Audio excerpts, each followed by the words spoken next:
dumbass. I forgot that. You started? Yeah, I got it. Because this is not recording. Oh, son of a... You missed the arrow. Hold on. Okay, there you go. Nope, down. There you go. Wait. Okay, now you're on it. Wait, an unspecified error occurred. Oh, god damn it. You broke my... Restart? Exit? 1, 2... Okay, we're good. All right, cool. Just... The team view, if you look at the team view into the machine, so I could look at it out here, that I have to up the preset for encoding because you may want to edit the first part of that because there was some time, swipe clock shit, whatever. All right, so let's position this like that. Zoom out. And autofocus. Is it clear? I can't tell. looks beautiful. Looks beautiful. All right. God, what do you want? You fuck. The what? Okay, no, he's actually cleaning. He's doing good. All right. Let's get back in rhythm. All right. Hey everyone. So today I have a 3.5-inch Western Digital hard drive that I want to just give you a little bit more information about, show you what the problem is, and yeah, we'll see if this will be an interesting video. So this drive came in. It doesn't have power. Customer said, I'm not sure what exactly happened to it, but they said, they plugged it into their computer. It doesn't turn on, doesn't do anything. So before I plug this into PC3000, I want to show you what type of PCB there are on these 3.5-inch hard drives, and just tell you a little bit about them, so that everybody's on the same page. Let's go ahead and open this thing up.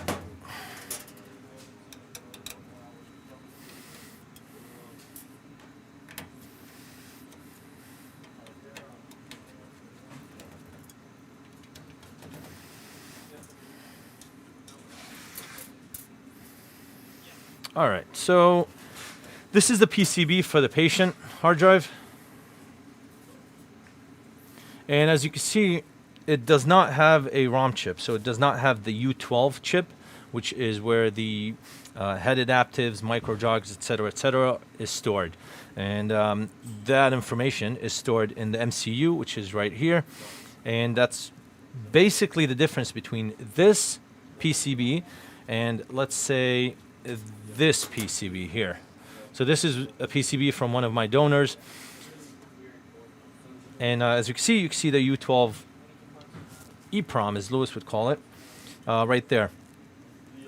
The question then comes up, well, how do you replace the BIOS chip or the ROM chip, sorry, if that's the case? Well, if this one's missing, right, what do you do? So this one doesn't have it. If this PCB goes bad, then what do you do? And the answer to that is you have to rebuild it from the service area. Now, the service area is an area on the platters that is not user accessible. So if you don't have the software to access the user area, you cannot read and write to it, right? So it's a area on the platters that is outside of the user area. So you have service area, which is SA, and user area, which is UA. And yeah, generally speaking, your software, whether it's, I don't know, RStudio, Victoria, or something like that, cannot read and write to the service area. And that's the main difference between PC3000, DeepSpar, and other recovery softwares that you have out there. So, well, in this case, we're going to have to take it step by step. What is it exactly that happened? What caused this drive to not show up? And a lot of the time, the customer doesn't really know. They always say the line of, well, it was just sitting there, and after that, it doesn't power on. Something had to have happened in between there. So let's figure out exactly what happened with this drive. And again, this is the patient PCB that does not have the ROM on it, so it does not have the U12 chip, and we will have to rebuild the information for that ROM chip from the service area and on the platter. So this is an internal ROM. They call this an internal ROM when you don't see the ROM chip here. So this has an internal ROM, whereas this has an external ROM that you can simply transfer. So if this PCB goes bad, I take this chip off, put it on another PCB, and put it back on the drive, and then you have data. So let's see exactly what is going on with this hard drive, though, because it's not as simple as a PCB swap.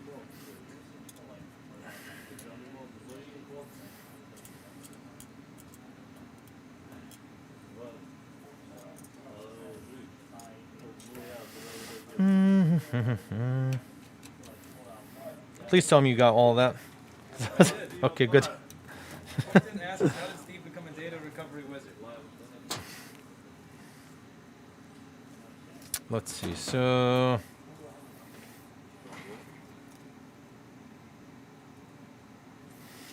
You better be paying attention so you can do this when you come back. all right, let me just put these aside for now.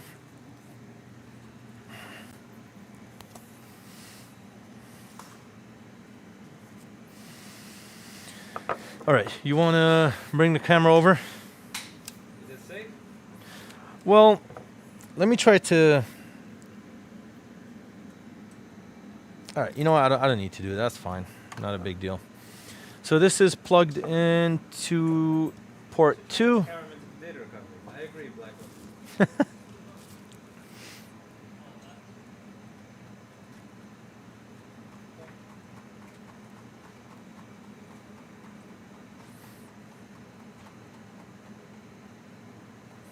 All right, so here, you want to get a shot of the screen for them? Because you're live streaming and recording, right? Yeah. Yeah, so... Here, be a good cameraman.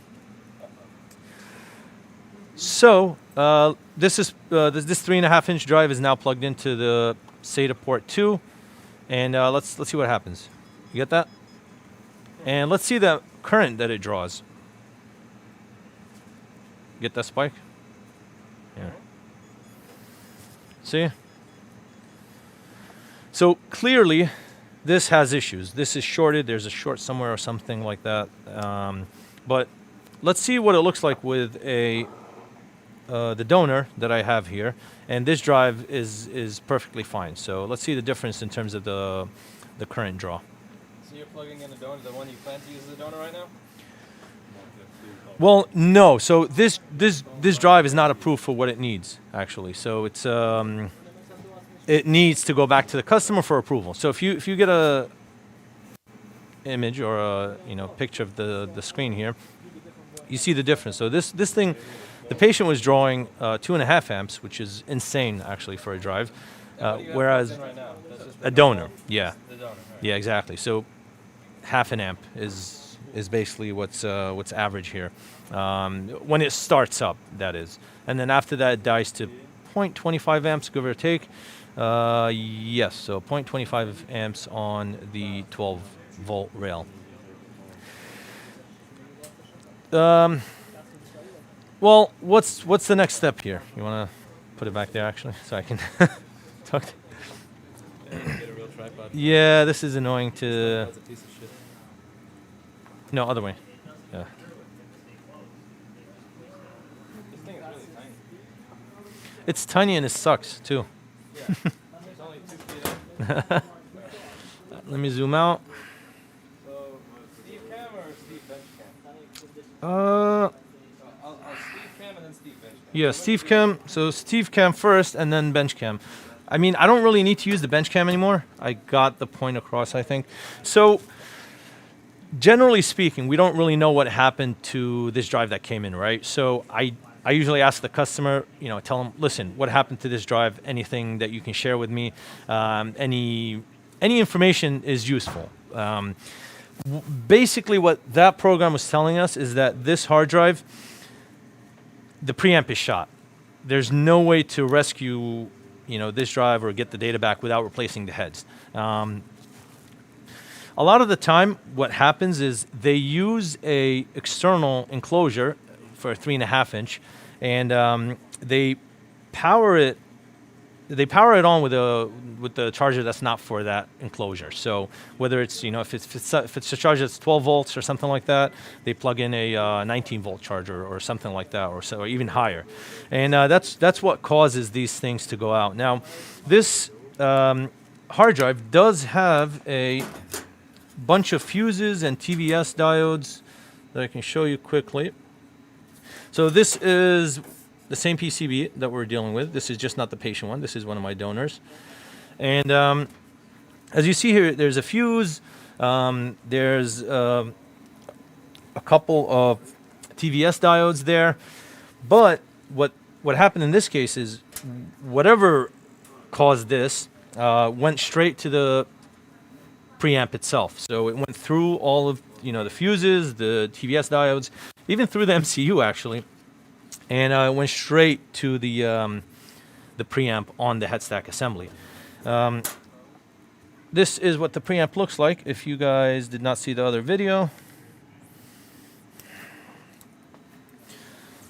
so this is a head stack assembly from another hard drive, not this one that I'm working on. And this little guy here, that one right there, is the preamp. And that's basically what's fried in this case. So what I think is this drive could have been plugged in to a computer that was not hooked to a surge protector or something similar to that. And this is the end result. So, maybe, I don't know, lightning strike or something like that. And yeah, that's honestly the best guess that I have. I'm not sure what else it could be, but I do know that the preamp is shot on this thing. And based on the current draw that you were seeing there, there's nothing to be done here besides replace the preamp.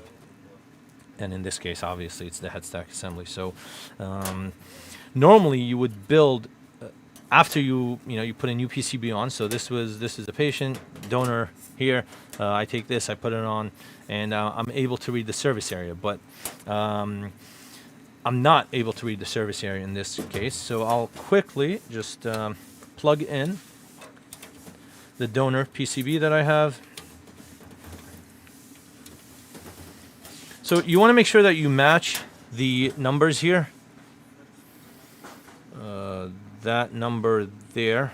Zoom sucks on this, but I think they get that part. So you want to make sure you match this number here. This 206070153700. Not now, Kevin. I'm making a video. I'm shooting a video. Not now, you fuck.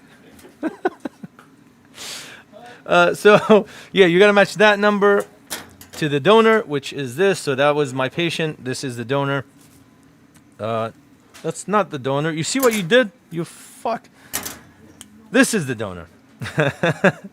So yeah, you match the PCB numbers because it's Western Digital, generally speaking, has a lot of different PCBs. Like, it's so many to remember. I try my best to keep just a log of it in my memory to try and remember these things, but it's just too many. So I gave up some time ago to try and remember every single PCB for Western Digitals because there's just too many of them. Yeah, so back to what I was saying with that. So we take our donor PCB, we put it on the patient hard drive.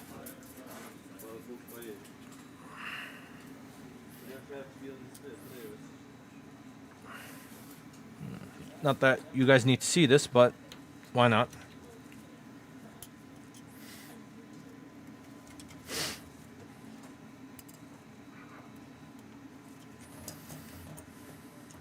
The highlight of the stream so far appears to be you cursing out Kevin. Oh, God. All right, so I guess Steve Cam. Transition. So you want to get a view of the screen? I mean, we're gonna put. It's for the stream mainly. Good. All right, senor. So let's to recap again. This is just for the viewers who are on live stream right now. So this was a good donor hard drive. Look at the current draw here. So that's a nice, healthy hard drive. It arcs, and then it just goes out and smooths itself out. As you can see here, I can refresh, get ID, sector access, all the good stuff. There you go. Last sector. Oh, okay. This drive has some issues, but that's not the point of this video here. So, of course, typical, right? So let's plug in our patient with the replacement PCB. So this is the patient with the donor PCB.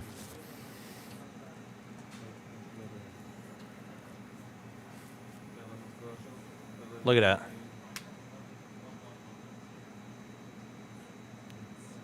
Look at the difference between the two. So this is very similar to what Louis uses in his what do you call it? The amp meter that you use, and it's really helpful because it gives you a lot more information than just putting your ear to the drive, right?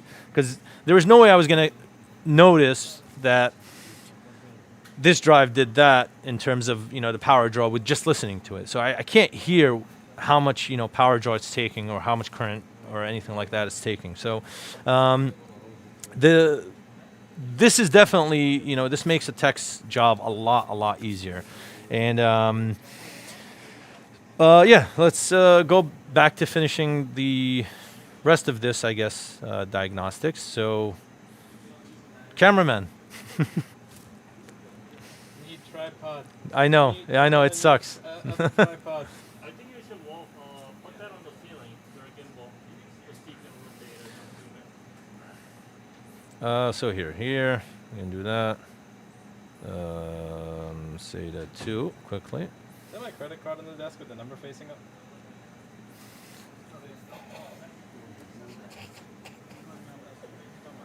We'll find out how good a quality a stream is. We'll find out if they yeah. Yeah. You may you may want to call and cancel it right away. Holy shit! How did you not see that, man? I usually have it faced the other way. God damn it!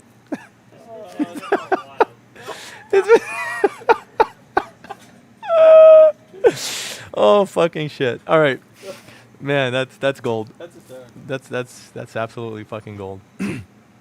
All right, so let's go ahead and power this drive on. So this is still SATA 2, port 2. We already saw this current draw. We know what this drive is doing, but let's try to read the service area. So let's see what happens when we try to do that. So we're gonna hit auto detect. This is the patient? This is the patient with the donor PCB, yes. So even with the donor PCB, it's taking 2 amps? Yes, that is correct. Which means It's something other than the PCB. exactly. Why do people always think it's the PCB when the drive isn't turning on? And that's a problem because I don't know what it is. They Is generally the hard drive version of, is it just a cable? it's just a cable, exactly that. Because they don't know if it works. So I mean, people always assume that it's the easier of the. If you give them 2 options, and they're always going to assume it's the easier of the 2 options. So let's. ISO 9239. Let's try to So when I try to refresh read ID, I can't obviously, but that's okay. We don't really need that. Actually, let me just start this in normal mode because that's what we need to work with here, not kernel. So we can do normal. We can do that. If I had an HDMI splitter, then I could record your computer.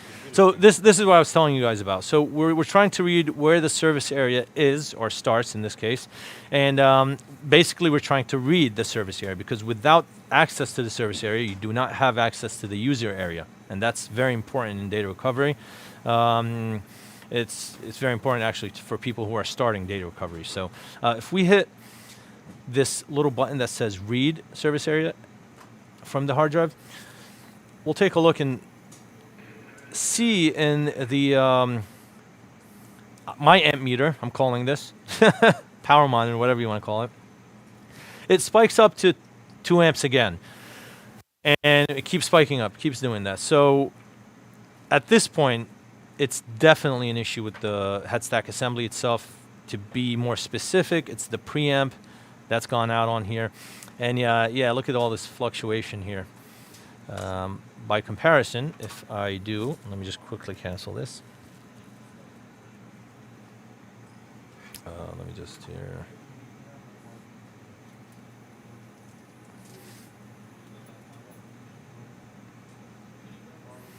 I'm just going to plug in the good donor hard drive and quickly show you the difference once more. This is all going to be edited in a nice video. Whereas there's not us showing holding the camera to the screen, but an actual OBS capture. and no credit card showing too. And no credit card either. Yeah. It's getting canceled right after this video. So, patient. I wish I can highlight. I can't. So patient here. Here. Donor. There. Donor is much prettier. Donor looks much prettier, much evened out. And so if high voltage went directly to the head stack assembly, how does that not fry Platter? What keeps the head from going? that's a good question, actually. So in this case, what likely happened is the drive was either off or the heads were not over the platters. So this person, I guess, got lucky because I did not, see any platter damage or anything like that. So in this case, I think there's nothing to worry about in terms of platter damage. But to answer Lewis's question, if this was powered on and it, I don't know, a lightning storm or something like that, and you didn't have a UPS or something similar, yes, the heads will crash into the platters. But it's not that often that it happens. So I've seen a couple of cases on these Western Digital hard drives that ended up being that way, but each case is different, really, and that's the thing with data recovery. So each case is different from the previous one that you've seen, and that's I think the main thing with I guess data recovery versus board repair, like Lewis's department there. So yeah, that's basically it. So I don't really know what happened to this drive. We don't know if it's a bat charger that caused it, or something that was plugged into it, or it was plugged into a PC that wasn't plugged into a surge protector or something similar to that.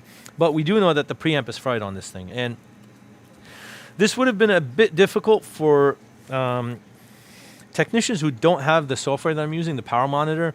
It's not as straightforward, because you always think, well, if I put it in kernel mode, can I do something else with it? No, because then you compare the graphs and you'll see right away one is drawing a lot more current than the other, and that usually answers the question at hand. That pretty much wraps it up for today. I don't have anything else to show you guys or anything like that, and How do you get the data back? head swap. That's it. Yeah. Head swap. So head swap, but I can't do a head swap actually in this case because it's not approved. So, yeah, sadly not. Also, I need a compatible donor. So this donor, here, let's. Someone donate $900 on the The what? So this is the donor. This is the patient. So these two are a little bit different. They're not exact matches, but that may be okay. That might be okay, and it might not be a big deal if I can match something called the micro jogs. Now, if you guys saw the last video that I made, it was matching the preamp revision, right? So the preamp number, revision, whatever you want to call it. On this one, you match something called the micro jogs, and micro jogs are basically parameters for the head stack to function correctly. That's all there is to it. I don't have approval to do a head swap on this one. I don't know if this is a compatible donor with this one, because I have to check the micro jogs on this patient compared to the donor. But it's it's a process, really. So I'm gonna wrap up the video here and just summarize what happened and take you through the steps that I took to figure out that this is just a bad, preamp on the head stack assembly. So the first thing that I did was I took another PCB and I plugged it in here. Now, let's say I was not using the power monitor, the program that I'm using there with PC3000. What I would do in this case is I would try to access the service area, see if it allows me to do that. And if it doesn't, then I go into the power monitor, see what's going on, compare the two, right? You always want to have an identical drive, close enough, not an exact match, right, to compare your work with, to make sure that the system that you're using, the setup that you're using is all functional.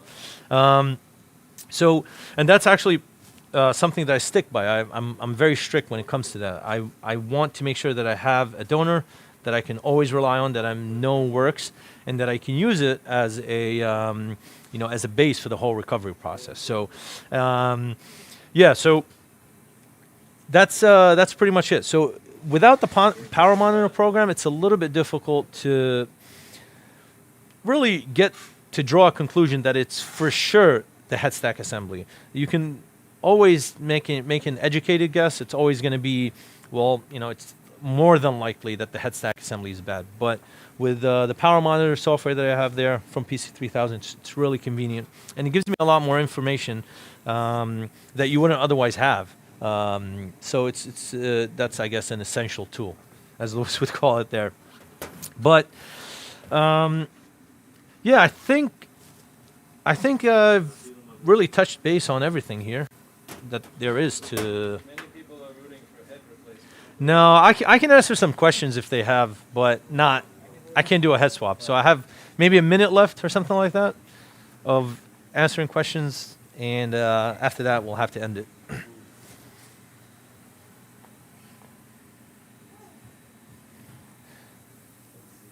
Any questions? We have a minute.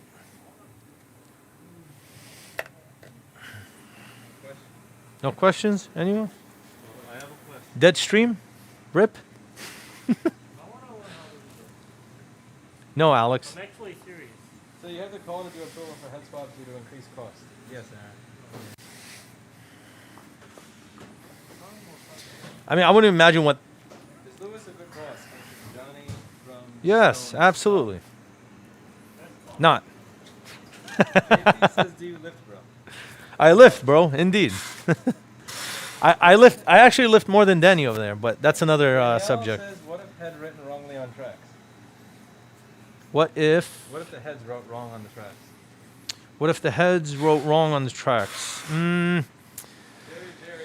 hardware, software, do you need deep training to operate? XX Drain, do you enjoy hot showers? Joseph Falwell, why do 3 terabyte Seagates suck so bad? Not only 3 terabyte Seagates, really. Ruben says, do you skip leg day? Absolutely not. My legs are massive. I can't show you right now, but yeah. How do you read data with new head stack if old track is written wrong? Is that from the same person that asked the Yes. first? Okay, so I can't decode the first question, so I can't answer the second Can't question. decode the first one. Yeah, I'm sorry. I don't know what it is. Is the service area accessible through standard SATA cable? Is the service area accessible through SATA cable? Yes, it is actually. It's accessible through SATA, right? It's just you need a, you need software to read it. So yes, it is. You need something like PC3000, MRT, DFL, etc., etc. This way, actually, here. I'll sit there because there's stuff in there. What else? What else do we have? I mean, old heads. That's not a good question. Yeah, I'm sorry. Is there software to repair disk sectors? Is there software to repair disk sectors? You can really only hide those sectors, right? So you can't sort of magically heal them. You can only move them to another area on the the platters, and you consider that area bad. So that's it's a reserve list, so to speak. And yeah, that's all you can do really. But Victoria does that. What was the other program? There's a bunch of programs that do that. So Victoria is a freeware. So actually, that's the one that you should use. It's free, and you don't have to pay anything for it to. You have to know what the sectors are made out of in order to even fix it. But you don't. What? In order to fix the sectors that are bad, Uh-huh. you have to know what it's made out of, but you don't know that. So you can't even fix it in the first place. Your brain, man, I can't process that question. Yeah, I'm sorry, man. Okay, so if your sectors are damaged Uh-huh. and you want to fix it, Yeah. but those sectors drivers are made out of data, and you don't know what the data is inside it. So you can't fix it. You can only just hide it. Is that Yeah, yeah. I mean, exactly. So if bad sectors and then not use them. bingo, yeah, exactly that actually. So if you're Seagate's so good, says Sosley. what makes Seagate so good? Yes. That's Seagate. Seagate is not good. Their numbers, statistically speaking, right, are bad. They're not. They're actually third, I think, on the list. Louis checks Backblaze from time to time, and he gets a little more information from there. But yeah, Seagate drives are not the best by far. You have a lot of Hitachi drives that are good. They were top, for when it comes to like NAS drives, and there are different drives for different areas in IT in general. So On Seagate, you can change head amplification and DAC. On Western Digital, you can't. Is your data recovery service also no fix, no fee? What do you do if you only get partial data? data recovery service is no fix, no fee. If we get partial data, I usually show it to the customer. Louis is following me with the camera, so I'm trying to go around and read the questions. But so if we get partial data recovery, I ask the customer, what do you think is fair to pay in this point? And how much are you looking to get out of it? So that's really all there is to it. If he tells me, I want all of the stuff that you got back in full, or I just need, one or two files off of this thing, obviously the price is going to change a bit. What can I do for you, Danny? What's up? Yes, we do actually. I have a lot of IDE drives that I've been getting recently. Let me show you one that I have here. That's rescue on the drives before he gives them to you after we determine they're a difficult recovery. Later, Florim.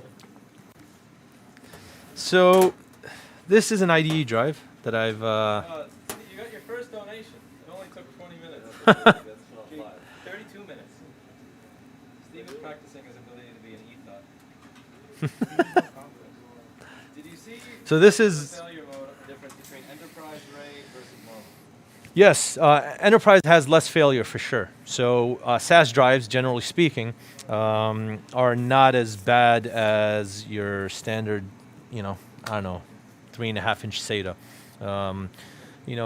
It's quite ironic because SAS drives do run at higher RPMs, but they're smaller in size, right? In capacity, they're just smaller. There's 300 gigs, is the most common, versus 4 terabytes or something, silly for one of these 3.5. Can you swap heads on a helium? Depending on how the heads are. So these newer helium drives, they're really difficult. I think it's not possible to do a head swap on them, but it depends on the helium drive. In theory, you'd have to obviously fill it with helium somehow. How do you do that? I don't know. Are all drives going to be made with helium in the future? No, I think helium was a helium isn't anything new, by the way. So helium is not anything. Helium drives in general aren't anything new. They've been around for past couple years at least. So they've been around for a couple years already now, and it's not anything new. Just like SMR drives aren't anything new. So it's one. I guess technology when it comes to these things lags a bit when it comes to implementation. So that's one thing to consider. Maybe Louis is right.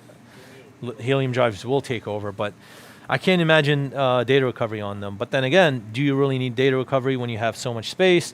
Stuff like that. What does Steve do if everyone backed up their data? Well, that's easy. That's not a question for Steve. That's a question for me. Kevin. Yeah, actually. So aside from data recovery, I still manage the shop here and stuff like that. So always plenty of work to do. Actually, I took over this because the guy that we had, Jason, hey Jason, asshole, he quit. So that's why I'm here in front of a hard drive. But the journey was a bit difficult to be. ST 10,000 0206 10 terabyte 4K Yeah, sure. JP wants to see you open a helium. Yeah, why not? I've never opened a helium drive actually before, so you know, that's going to be interesting. Bad service. Once you open the helium, you can talk to all the customers like this. Then I'll sound like Alex. So you said it was, sorry, So, do you have both cameras rolling or no? Just one? yeah, both. Okay, cool. Yeah, so let me, I was going to show them another hard drive here since we're here. You said it was a long journey to get. Yeah, before you interrupted me, actually, yeah. So let me answer that, and then maybe if I have time, what time is it? Yeah. Okay, so I'll quickly finish up the video, the stream, whatever you want to do. And yeah, when I first started, when I took over from Jason, it was all new to me, right? It was very difficult to understand the terminology, the the concepts, the basics of data recovery, and I think that's what a lot of people face when they do start anything new.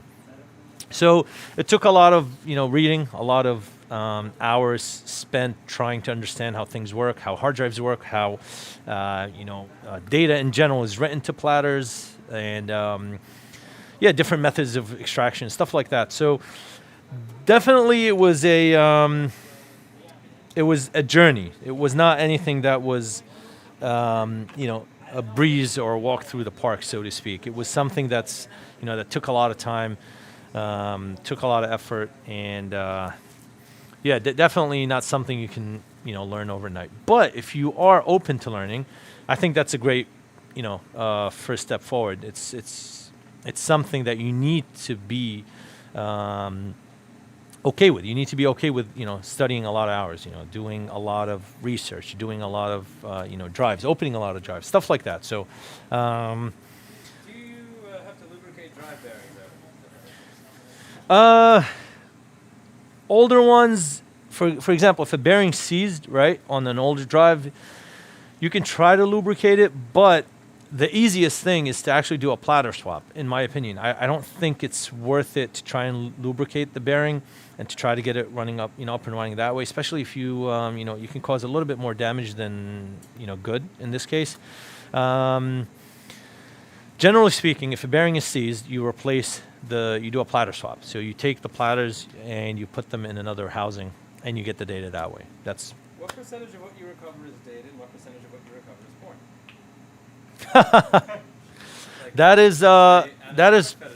that is privileged information I cannot share. I'm sorry. That's still data to be ready. Alright, that's about it. That's about it? Yeah, wait, this is the one I wanted the other day. What's up? The hazmat suit that Drive Savers uses overkill. Yeah, actually. So, good point. Whoever brought that up, thank you. You reminded me. I didn't have to set this whole shit up again. So, one thing about having hazmat suits or a clean room, so to speak, like a full-on clean room with vents in the ceiling and stuff like that, it's not needed. Why? Because this is a perfect substitution for it, right? If you want to get some info about this, I don't know, maybe they're interested. So this is not a HEPA filter, this is a ULPA filter. It's an ultra low particle. It filters out smaller particles than a HEPA, right? And generally speaking, once you have something like this, you do not need a hazmat suit or anything like that because the drive is going to be inside here. As you see, this one is not completed yet, so I normally bring this down to here. If you want to show them this one without zooming in too much. So I built this little thing here to close it when I'm using it, and it actually helps a lot in terms of the airflow. So the airflow is much stronger this way. There's no way anything's getting in this way.